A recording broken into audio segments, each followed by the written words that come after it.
Good morning students.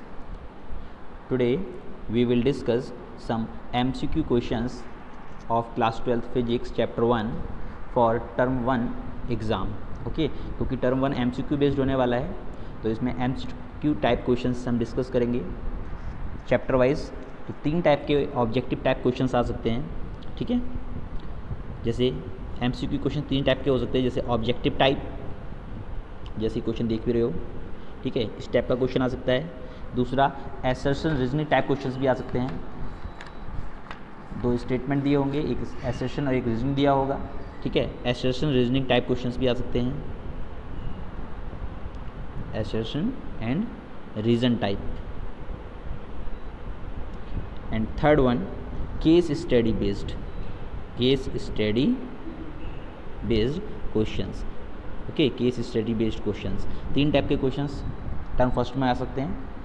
MCQ होंगे तीनों type. आपको लिखना कुछ नहीं, सब्जेक्ट बिल्कुल भी नहीं होगा.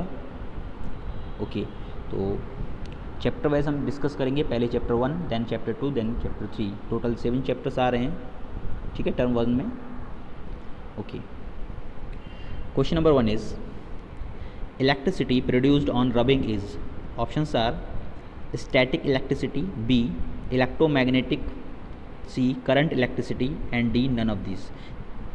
कन्फ्यूजन जो होता है वो A और C ऑप्शन में होता है. ठीक है, static electricity and current electricity. देखो, अगर चार्ज फ्लो होता है, क्योंकि रबिंग में जो चार्ज जनरेट होता है वो स्टैटिक चार्ज होता है ना, मूविंग चार्ज नहीं होता है. अगर मूविंग चार्ज होता तो करंट इलेक्ट्रिसिटी इसका आंसर होता. बट क्योंकि रबिंग पे क्या होता है, स्टैटिक चार्ज हमको प्रोड्यूस होता है या इंड्यूस्ड होता है. ठीक है, तो ऑप्शन ए इसका करेक्ट है, स्टैटिक इलेक्ट्रिसिटी.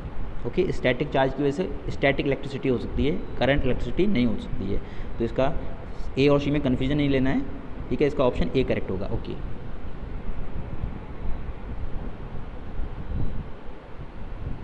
इसका ऑप्शन ए करेक्ट होगा, static electricity. Second question, question number 2.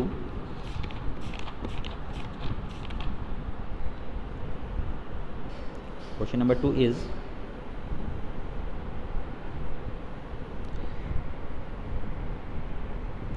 when a person combs his hair, static electricity is sometimes generated by what process? Options are first, contact between the comb and hair results in a charge. B option, friction between the comb and hair results in the transfer of electrons. C option, conduction between the comb and hair. And D option, induction between the comb and hair. ठीक है, तो इसमें correct answer क्या होगा? Correct answer is option B, friction between the comb and hair results in the transfer of electrons. क्योंकि हम जब ठीक है कॉम करते हैं तो हेयर एंड कॉम के बीच में क्या होता है, फ्रिक्शन होता है. और फ्रिक्शन की वजह से क्या होता है, चार्ज का ट्रांसफ़र होता है और स्टैटिक इलेक्ट्रिसिटी प्रोड्यूस होती है. क्लियर? तो इसका ऑप्शन बी करेक्ट होगा. बाकी कन्फ्यूजन नहीं करना है. ऑप्शन जो होंगे वो कन्फ्यूजिंग होंगे थोड़े से, बट हमें करेक्ट ऑप्शन को चूज़ करना है. तो इसका ऑप्शन बी करेक्ट है, friction between the comb and hair results in the transfer of electrons. Now question number 3. During the process of rubbing of 2 bodies which charge particle transfer during the process. जब हम rubbing करते हैं, ठीक है, तो कौन से पार्टिकल का ट्रांसफ़र होता है एक बॉडी से दूसरी बॉडी में, जिसकी वजह से चार्ज आता है? Options are first electron, B proton, C neutron and D positron. तो आपको पता होना चाहिए इलेक्ट्रॉन. इलेक्ट्रॉन और प्रोटॉन में बच्चे कंफ्यूज होते हैं. उन्हें लगता है कि पॉजिटिव पार्टिकल प्रोटॉन उसका भी ट्रांसफ़र होता है. तो पॉजिटिव पार्टिकल प्रोटॉन का ट्रांसफ़र नहीं होता है रबिंग पे. ठीक है, इलेक्ट्रॉन्स का ही ट्रांसफ़र होता है one body to another body. क्योंकि प्रोटॉन तो न्यूक्लियस में रहता है, उसका ट्रांसफ़र नहीं हो सकता रबिंग पे. ठीक है, इलेक्ट्रॉन्स का ही होता है. और वो किसकी वजह से होता है, वर्क फंक्शन की वजह से. डिफरेंट टाइप की बॉडीज़ होती हैं तो उनके वर्क फंक्शन अलग अलग होते हैं. ओके, तो उसकी वजह से इलेक्ट्रॉन का ट्रांसफ़र होता है from lower work function body to higher work function body. Okay, question number 4. What the quantity whose unit is kilo ampere hour. Kilo ampere hour, ठीक है, किलोवाट आर नहीं लिखा है, ये KWH नहीं लिखा है, कन्फ्यूज नहीं होना है. ठीक है, ये किलो एम्पियर आर लिखा है. तो किलो एम्पियर आर अब कन्फ्यूजन होगा बच्चों को। ठीक है, इसमें ऑप्शंस दे रखे हैं, A current, B potential difference, C power and D charge. तो इसमें देखो किलो क्या होता है, किलो तो सफिक्स है, तो यहाँ पे एक्चुअली एम्पियर आर लिखा हुआ है, एम्पियर आर। एम्पियर क्या होता है, करंट। ओके, एम्पियर क्या होता है, करंट का होता है ना, करंट, और आर किसका होता है, टाइम का। तो आई टी क्या होता है, Q is equal to I T, एक फॉर्मूला होता है ना। दैट मीन्स जो किलो एम्पियर आर है वो किसका है, यूनिट करंट का होगा। पोटेंशियल डिफरेंस का हो नहीं सकता, पावर का हो नहीं सकता, और चार्ज का भी, सॉरी चार्ज का ऑप्शन होगा ना इसका, चार्ज का, क्योंकि अभी हमने किया ना Q is equal to I T, Q is equal to I T किया, तो चार्ज का होगा। इसमें एम्पियर से करंट में मत जाना, ठीक है। I इंटू टी है, ये I इंटू टी लिखा है, दैट मीन्स ये चार्ज का होगा। The quantity whose unit is kilo ampere hour, option D is correct, charge. Now question number 5,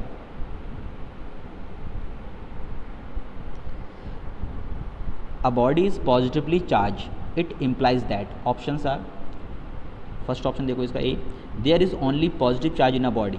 अगर कोई बॉडी पॉजिटिव चार्ज है तो हम क्या उससे कंक्लूजन निकाल सकते हैं, first A option, there is only positive charge in a body. B, there is positive as well as negative charge in the body but the positive charge is more than the negative charge. ठीक है, जो ज़्यादा clarify करता है उस हमको option को correct करना है। C option, there is equal positive and negative charge in the body but the positive charge lies in the outer region. And D option, negative charge is displaced from the position. ठीक है, तो इसका option B correct है, ये clarify कर रहा है, clear. अगर कोई बॉडी पॉजिटिवली चार्ज है दैट मीन्स हम कह सकते हैं कि उसमें क्या है, पॉजिटिव चार्ज और नेगेटिव चार्ज दोनों हैं, बट पॉजिटिव चार्ज एक्सेस में है, थोड़ा ज़्यादा है, ठीक है ना, इसलिए वो बॉडी क्या है, positive charge. There is positive as well as negative charge in the body but the positive charge is more than the negative charge. Okay, तो इसका बी ऑप्शन करेक्ट है। Next question, question number 6। Question is, a body can be negatively charged, a body can be negatively charged, okay, तो इसमें options हैं, by adding some electrons to it, B, by adding some protons to it, C, by removing some electrons from it, and D option, by removing some protons from it. देखो protons का तो option हो ही नहीं सकता ना, कोई protons को तो ना हम ट्रांसफ़र नहीं कर सकते ना एक बॉडी से दूसरी बॉडी में प्रोटॉन्स को, तो ए और सी में रहता है कन्फ्यूजन। अब देखो बॉडी नेगेटिवली चार्ज हो रही है, body can be negatively charge, तो नेगेटिव चार्ज कब होती है, जब उसमें एक्सेस ऑफ इलेक्ट्रॉन्स होता है, तो इसका ऑप्शन ए करेक्ट है। Okay, by adding some electrons to it. इस टाइप से हम प्रैक्टिस करते जाएंगे तो हमारी काफ़ी क्वेश्चंस हो जाएंगे, कम से कम एमसीक्यू क्वेश्चंस हम ट्राई, ऑब्जेक्टिव टाइप अगर बात करते हैं तो 100 से ऊपर हैं। ठीक है, तो एक चैप्टर में 100 से ऊपर अगर हम एमसीक्यू ट्राई करते हैं, उसके बाद असर्शन रीजनिंग के भी अगर 20 क्वेश्चंस और केस स्टडी के भी अगर हम 20 क्वेश्चंस लेके चलते हैं तो आई थिंक सफिशिएंट हो जाएगा ये। ठीक है, अपने कॉन्सेप्ट आपको क्लियर रखने हैं, जो क्लास में नोट्स वगैरह बनाए जाते हैं, ठीक है, कोचिंग क्लास में बनाए जाते हैं, उनको रेडी रखना है, उनको पढ़ते रहना है और इन क्वेश्चंस को ट्राई करना है उनको पढ़ने के बाद। Okay, now question number 7। Question number 7, question is, there are two types of electric charges, positive charges and negative charges. The property which differentiate the two types of charges is, question number 7 देखिए। ठीक है, इसमें options दे रखे हैं, option A field of charge, option B amount of charge, option C strength of charge and D polarity of charge. Okay, there are two types of electric charges, positive charge and negative charge. The property which differentiate the two types of charges, positive charge और negative charge में differentiate कैसे करते हैं हम, field की वजह से करते हैं, अमाउंट ऑफ चार्ज की वजह से, स्ट्रेंथ ऑफ चार्ज या पोलैरिटी ऑफ चार्ज। तो इसका ऑप्शन डी करेक्ट होगा, पोलैरिटी ऑफ चार्ज। एक चार्ज पॉजिटिव चार्ज होता है, एक नेगेटिव, तो उसकी पोलैरिटी से हम डिफरेंशिएट कर पाते हैं चार्जेस को। ओके, उसके फील्ड के अकॉर्डिंग नहीं डिफरेंशिएट कर सकते, उसके अमाउंट ऑफ चार्ज के बेसिस पे नहीं कर सकते, स्ट्रेंथ के बेसिस पे नहीं कर सकते, हम पोलैरिटी के बेसिस पे करते हैं कि अगर कोई चार्ज के आगे पॉजिटिव साइन लिखा है दैट मीन्स वो पॉजिटिव चार्ज है, और किसी चार्ज के आगे अगर नेगेटिव साइन लिखा है दैट मीन्स वो नेगेटिव चार्ज है। Okay, now next question, question number 8. इसमें जो आंसर दे रखा है तो आंसर को डायरेक्ट देखना नहीं है, ठीक है, पहले अपने आप चूज़ करना है। अगर चूज़ करने के बाद फिर आंसर चेक करना है, ये नहीं कि आप ऑप्शन देखने के बाद तुरंत आंसर देख रहे हैं, तो कुछ उससे बेनिफिट नहीं होगा, ठीक है। ओके, क्वेश्चन नंबर 8, ऑब्जेक्ट में acquire an excess or deficiency of charge by object में acquire an excess or deficiency of charge by options are first hammering, B heating और C shaking and D rubbing, ठीक है। किसी body में excess of electrons या deficiency of electrons इनमें से किस प्रोसेस से आ सकती है? हीटिंग से, हैमरिंग से, शेकिंग से या रबिंग से। तो हमने ये प्रोसेस पढ़ा है बाय रबिंग, ठीक है। मेथड्स ऑफ चार्जिंग में सबसे फर्स्ट मेथड होता है bye rubbing, okay. Contact method है ये, कॉन्टैक्ट करना पड़ता है इसमें दो डिफरेंट टाइप के मटेरियल्स का, और उनको रब करते हैं तो एक पॉजिटिवली चार्ज हो जाती है और एक नेगेटिवली चार्ज, ठीक है। अब कौन पॉजिटिवली चार्ज होगी, कौन नेगेटिवली चार्ज होगी, हम ट्राइबो इलेक्ट्रिक सीरीज़ अगर देखें तो उसमें जो ऊपर के एलिमेंट होते हैं, ठीक है, और वो पॉजिटिवली चार्ज होते हैं, और जो नीचे के एलिमेंट्स होते हैं उसमें वो नेगेटिवली चार्ज होते हैं, ओके। उस सीरीज़ में अगर हम कोई दो एलिमेंट लेते हैं और उनको रब करते हैं तो जो एलिमेंट उस सीरीज़ में ऊपर होगा वो पॉजिटिवली चार्ज होगा रबिंग के बाद, ओके, और जो उसमें सीरीज़ में नीचे एलिमेंट होगा वो नेगेटिवली चार्ज होगा, okay. Now question number 9, what will happen when we rub a glass rod with silk cloth, ठीक है, when we rub a glass rod with silk cloth. तो अगर ट्राइबो इलेक्ट्रिक सीरीज़ देख लोगे तो तुम्हें पता चल जाएगा कि कौन पॉजिटिव चार्ज आएगा किस पे और किस पे नेगेटिव, अदरवाइज़ इसमें काफ़ी कन्फ्यूजन रहता है कि कब कौन पॉजिटिव होगा कौन नेगेटिव, ओके। तो ट्राइबो इलेक्ट्रिक सीरीज़ में जो जो एलिमेंट्स में कन्फ्यूजन हो उनके सीक्वेंस देख लेना कि कौन सा नंबर पे कौन आता है, तो जो ऊपर आएगा वो पॉजिटिव चार्ज बनेगा, okay. Options are some of electrons from the glass rod are transferred to silk cloth. Question is what will happen when we rub a glass rod with silk cloth. Glass rod को silk cloth से जब rub करते हैं तो क्या होता है? Options are some of electrons from the glass rod are transferred to the silk cloth, B the glass rod gets positively charge and silk cloth gets negatively charge, C new charges are created in the process of rubbing, and D both A and B are correct. तो इसमें जो option D है वो correct होगा, because जब rub करते हैं, ठीक है, ग्लास रॉड को सिल्क क्लॉथ से, तो some of electrons from the rod glass rod are transfer to the silk, और जब ग्लास रॉड से कुछ इलेक्ट्रॉन सिल्क में चले जाते हैं तो ग्लास रॉड पे कौन सा चार्ज आएगा? पॉजिटिव चार्ज, और सिल्क क्लॉथ में नेगेटिव चार्ज। तो इसका जो ऑप्शन डी है वो करेक्ट है, यानी कि ए और बी ये दोनों करेक्ट हैं, ओके। तो ऑप्शन डी में इसमें टिक करेंगे।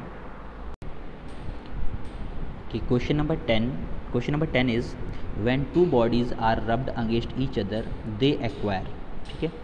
Options are equal and similar charges, equal and opposite charges, unequal and similar charges, and option D unequal and opposite charges. तो आपको पता होगा जब दो बॉडीज़ को, डिफरेंट टाइप की बॉडीज़ को रब करते हैं तो इक्वल एंड अपोजिट चार्ज आता है। अगर मान लो दो बॉडीज़ हैं और दोनों को रब करते हैं तो एक पे +5 कूलाम चार्ज आ रहा है तो दूसरी बॉडी पे -5 कूलाम आएगा, ठीक है, ना इससे कम ना इससे ज़्यादा। तो क्या समझ में आ रहा है इससे? ये समझ में आ रहा है कि equal and opposite charges acquire होते हैं, ठीक है, डिफरेंट बॉडीज़ पे। तो ऑप्शन बी करेक्ट है इसका। Question number 11, question is charge is the property associated with matter due to which it produces and experiences. Options are electric effects only, B magnetic effects only, C both electric and magnetic effects, and D none of the above. तो इसमें काफ़ी बच्चे confuse रहते हैं, उन्हें लगता है कि इलेक्ट्रिक इफेक्ट्स होते हैं चार्ज की वजह से ओनली। तो इसका ऑप्शन सी करेक्ट है, both electric and magnetic effects. तो इस क्वेश्चन में हम समझ सकते हैं जैसे अगर कोई चार्ज रेस्ट में है, ओके, कोई चार्ज अगर रेस्ट में है, वेलोसिटी 0 है उसकी, तो सिर्फ वो इलेक्ट्रिक इफेक्ट शो करता है, ओके, इलेक्ट्रिक इफेक्ट शो करता है और प्रोड्यूस भी करता है। सेकंड, अगर कांस्टेंट वेलोसिटी से मूव कर रहा है कोई चार्ज पार्टिकल कांस्टेंट वेलोसिटी से मूव कर रहा है तो उस कंडीशन में वो electric effect as well as magnetic effect show करता है। पर अगर कोई चार्ज ठीक है यूनिफॉर्म या एसिलेटेड मोशन कर रहा है, अगर कोई चार्ज वो यूनिफॉर्म एसिलेटेड हो सकता है, वो नॉन यूनिफॉर्म एसिलेटेड हो सकता है, तो उस कंडीशन में वो इलेक्ट्रोमैग्नेटिक वेव्स प्रोड्यूस करता है, okay.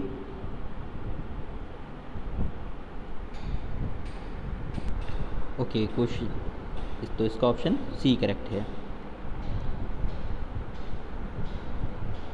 both electric and magnetic effects. Now question number 12.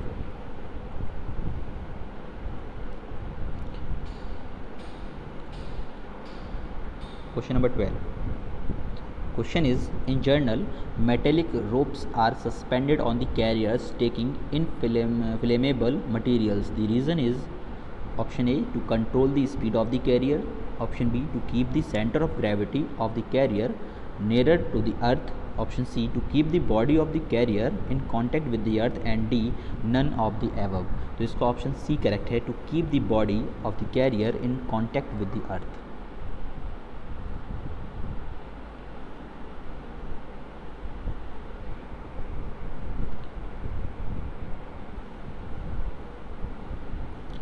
Next question, question number 13. Question number 13 is, when 10 raised to the power 19 electrons are removed from a neutral plate, the electric charge on it is. क्योंकि अब कितने electrons remove हो रहे हैं, 10 raise to the power 19 electrons remove हो रहे हैं, तो चार्ज कितना आएगा उस पर, पॉजिटिव चार्ज आएगा या नेगेटिव. तो ऑप्शंस दे रखे हैं इसमें, इसको सॉल्व ही करना पड़ेगा ना, विदाउट सॉल्विंग हम नहीं बता सकते इसमें. तो options are -1.6 coulomb, option B +1.6 coulomb, option C 10 raise to the power 19 coulomb, and option D 10 raise to the power -19 coulomb. ये सी है +19 coulomb, 10 raise to +19 coulomb, option D 10 raise to -19 coulomb. तो इसको solve करना होगा हमको, ठीक है. तो कैसे होगा देखो, सॉल्यूशन देखते हैं इसका कैसे होगा. क्योंकि हमको total number of electrons they रखा है, यानी कि एन की वैल्यू हमको गिवन है 10 raise to the power 19, okay. और हमको बताना है कितना चार्ज आएगा उस पर, क्योंकि रिमूव हो रहे हैं, न्यूट्रल प्लेट से रिमूव हो रहे हैं, दैट मीन्स पॉजिटिव चार्ज आएगा. पॉजिटिव चार्ज आएगा. अब पॉजिटिव वाले दो ऑप्शन है हमारे पास, option B and option D C, okay. दो ऑप्शन है हमारे पास, क्योंकि इलेक्ट्रॉन्स रिमूव हो रहे हैं प्लेट से तो पॉजिटिव चार्ज आएगा. डिफिशियंसी ऑफ इलेक्ट्रॉन्स की वजह से पॉजिटिव चार्ज ही आता है. तो ऑप्शन बी या सी में से कोई एक करेक्ट आंसर होगा. और हम फॉर्मूला यूज़ करेंगे यहाँ पे, Q is equal to N, quantization of charge. Clear. Number of electrons हमको दे रखा है कितना, 10 रेज़ टू द पावर 19, और E की वैल्यू कितनी होती है 1.6 into 10 raise to the power -19, okay, coulomb. तो इसको सॉल्व करेंगे तो हमारा कितना आएगा 1.6 Coulomb.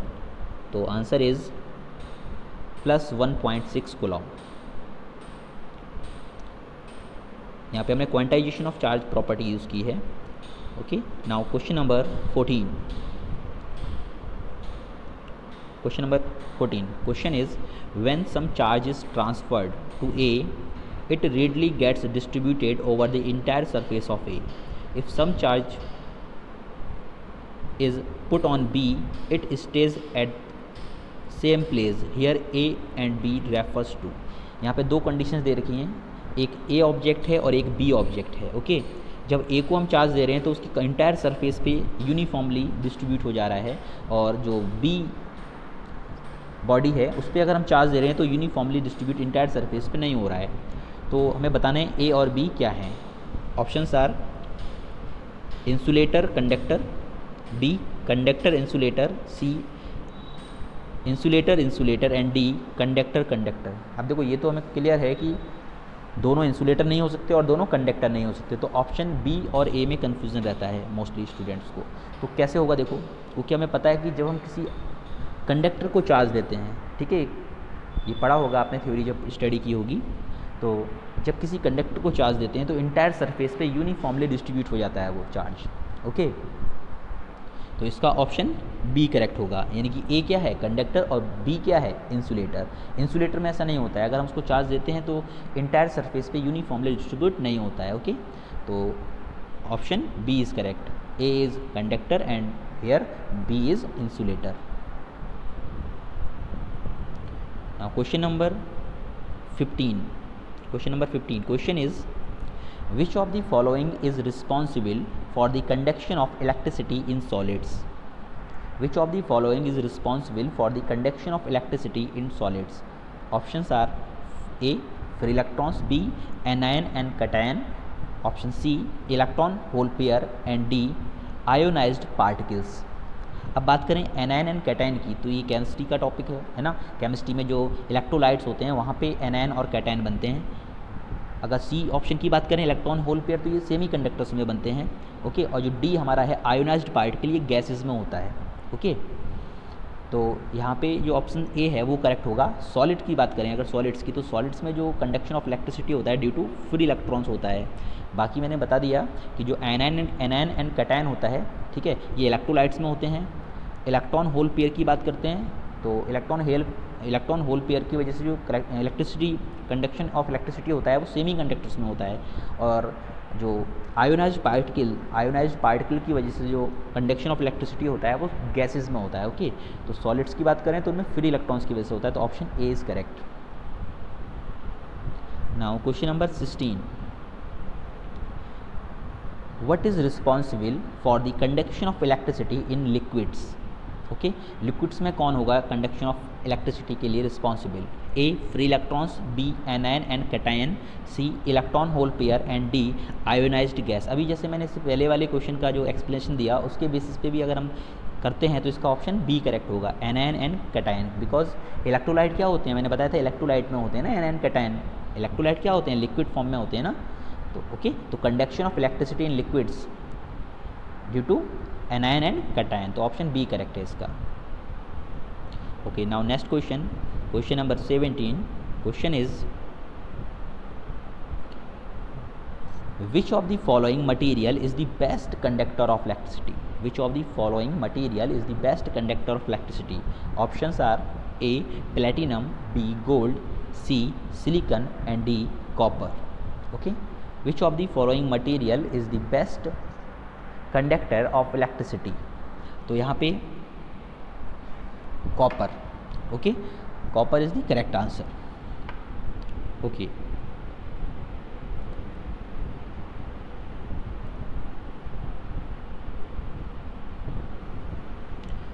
Question number 18, which of the following is not an insulator? Which of the following is not an insulator? इनमें से कौन इंसुलेटर नहीं है? ओके, इंसुलेटर है नहीं बोल रहा है, इंसुलेटर नहीं है बताना है। तो इसमें हमें हर ऑप्शन को चेक करना पड़ता है। जब भी इस टाइप का क्वेश्चन आता है विच of the following is not an insulator, not an conductor, तो हमें हर ऑप्शन को चेक करना होता है कि वो है या नहीं है।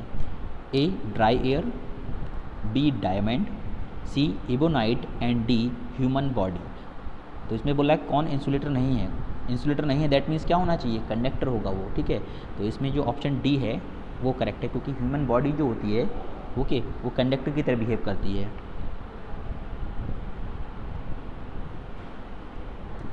Now question number 19, next question, question number 19, the dielectric constant of an insulator can not be. The dielectric constant of an insulator can not be. ठीक है, तो हमें पता है इंसुलेटर का जो डाइलेक्ट्रिक कांस्टेंट होता है यानी कि के की जो वैल्यू होती है वो क्या होती है, डाइलेक्ट्रिक कांस्टेंट की। ठीक है, ग्रेटर देन 1 होती है, ग्रेटर देन 1। ओके, तो यहाँ पे कैन नॉट लिखा है ना, कैन नॉट बी, तो 3.5 हो सकती है, 2 भी हो सकती है, 4.2 भी हो सकती है। तो क्या नहीं हो सकती है, इन्फिनिटी नहीं हो सकती है। ओके, इन्फिनिटी नहीं हो सकती है, वाई? क्योंकि इन्फिनिटी किसकी होती है, मेटल्स की होती है। Okay, dielectric constant for metals, dielectric constant for metals कितना होता है, इन्फिनिटी होता है। तो इंसुलेटर्स के लिए डाइलेक्ट्रिक कांस्टेंट की वैल्यू इन्फिनिटी नहीं हो सकती, ये मेटल्स के लिए होता है। ओके, नाउ नेक्स्ट क्वेश्चन, यहाँ लिखा भी है देखो tip, the dielectric constant of a conductor और metal is infinity. Next question, question number 20, question is which of the following phenomenon is responsible for attracting bits of paper with the help of charge comb? Okay, इनमें से कौन सी phenomena की वजह से ऐसा होता है कि bits of paper attracting with the help of charge comb? Options are electrostatic shielding, B electrostatic induction, C electrostatic potential and D electric field. तो इनमें किसकी वजह से ऐसा होता है, तो हमें पता होना चाहिए, इसका ऑप्शन बी करेक्ट है, इलेक्ट्रोस्टैटिक इंडक्शन।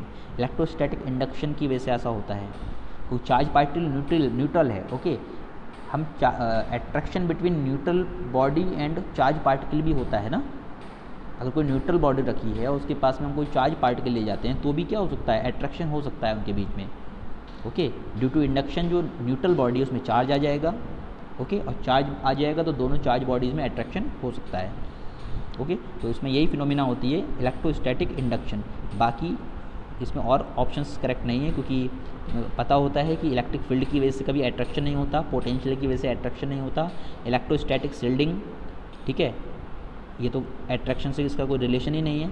तो इलेक्ट्रोस्टैटिक इंडक्शन, इससे अपोजिट पोलैरिटी का चार्ज क्या होता है, इंड्यूस्ड होता है, और अपोजिट चार्जेस में क्या होता है फिर अट्रैक्शन हो जाता है। सोर्स चार्ज हमारा पॉजिटिव है अगर, तो इंड्यूस्ड चार्ज कैसा होगा, नेगेटिव। ओके, तो दोनों में अट्रैक्शन हो जाएगा। तो इसका करेक्ट ऑप्शन बी है, electrostatic induction. Now next question, question number 21। Question is a method of charging a conductor without bringing a charge body in contact with it is called। ठीक है, अगर हम कोई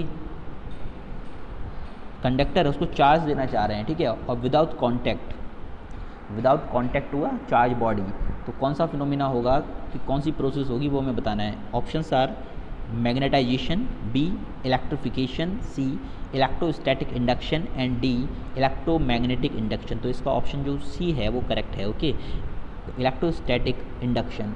अगर बात करें रबिंग, तो रबिंग क्या है, कॉन्टैक्ट मेथड। चार्जिंग के 3 मेथड हैं। Okay, methods of charging, there are 3 methods of charging. First by rubbing, और कॉन्टैक्ट मेथड भी बोलते हैं। सेकेंड बाय कंडक्शन, यानी कि उस कंडक्शन में भी क्या होता है, डायरेक्ट हम कांटेक्ट में रख देते हैं, न्यूट्रल बॉडी को एक चार्ज बॉडी के कांटेक्ट में रख देते हैं। ओके, तो बाय कंडक्शन भी हो सकता है चार्जिंग का मेथड। न्यूट्रल बॉडी को अगर चार्ज करना है तो चार्ज बॉडी के कांटेक्ट में रख देते हैं तो वो चार्ज हो जाता है। ओके, और थर्ड मेथड क्या है, इलेक्ट्रोस्टैटिक इंडक्शन। ओके, तो इलेक्ट्रोस्टैटिक इंडक्शन क्या होता है, नॉन कॉन्टैक्ट मेथड होता है, उसमें डायरेक्ट कॉन्टैक्ट नहीं होता है, लेकिन उसके बाद भी क्या है, चार्ज इंड्यूस्ड हो जाते हैं। तो इसका ऑप्शन सी करेक्ट है। Okay,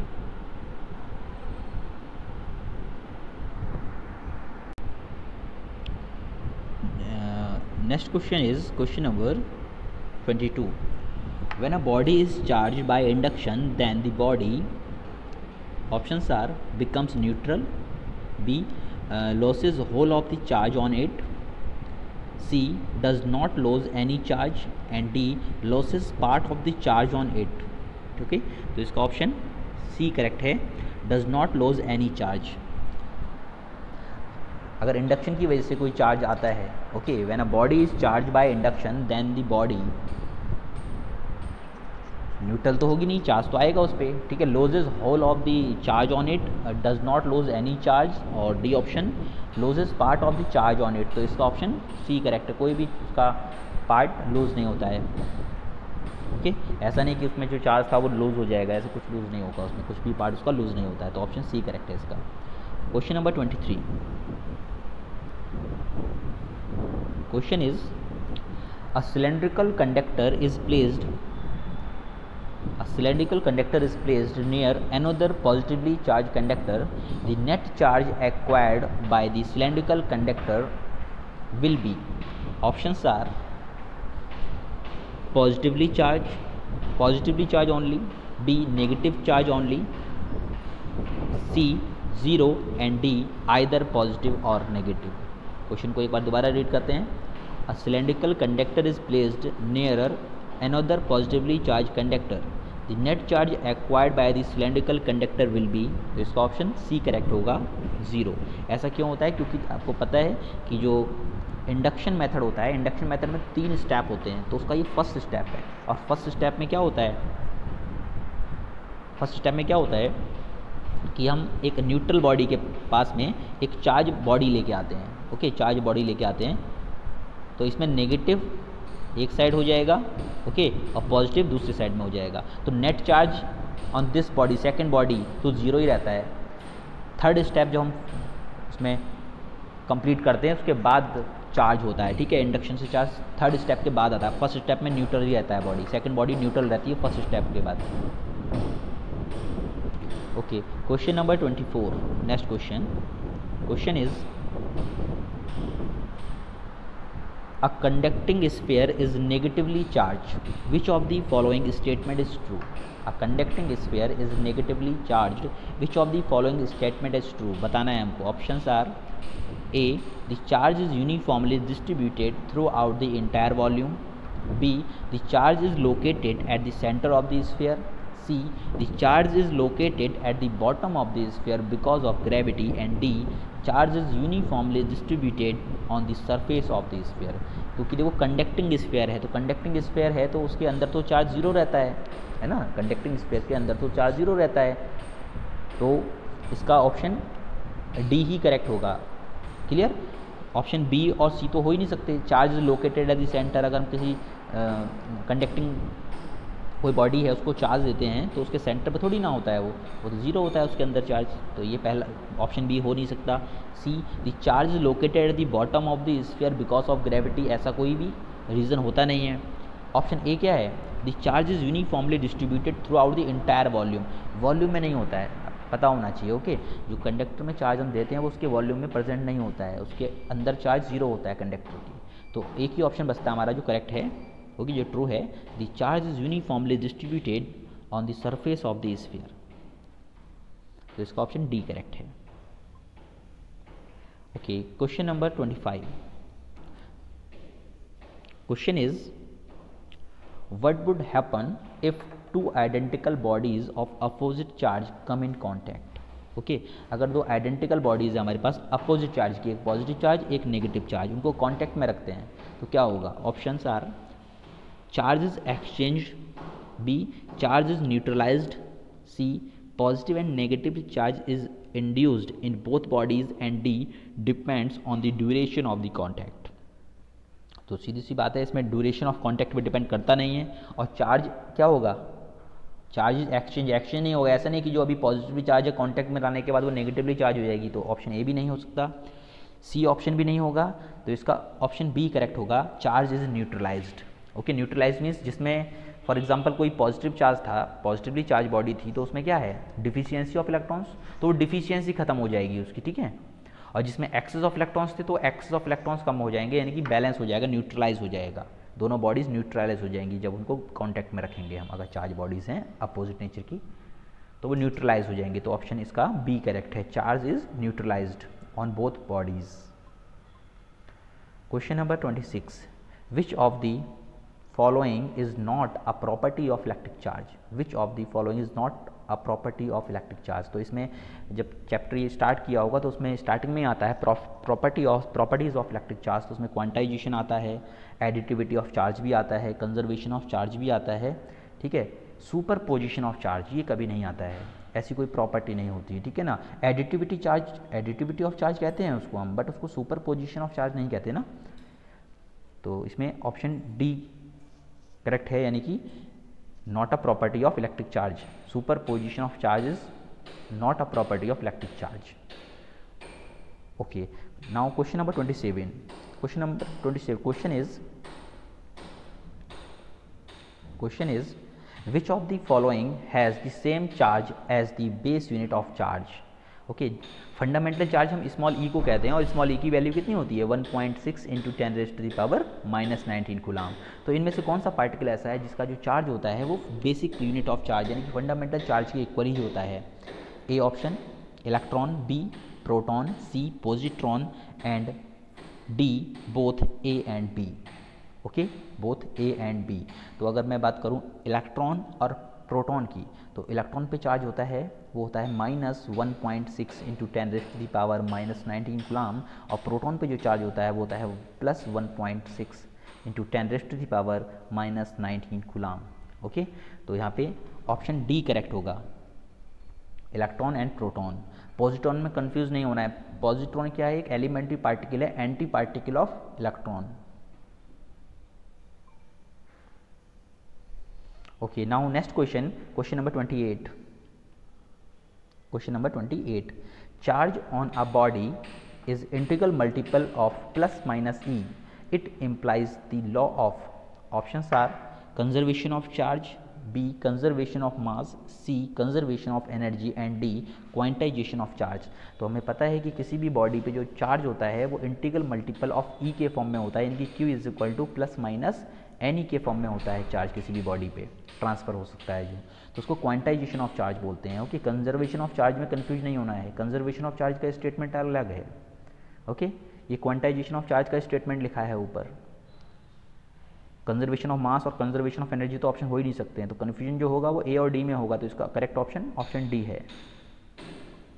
next question, question number 29। Okay, question is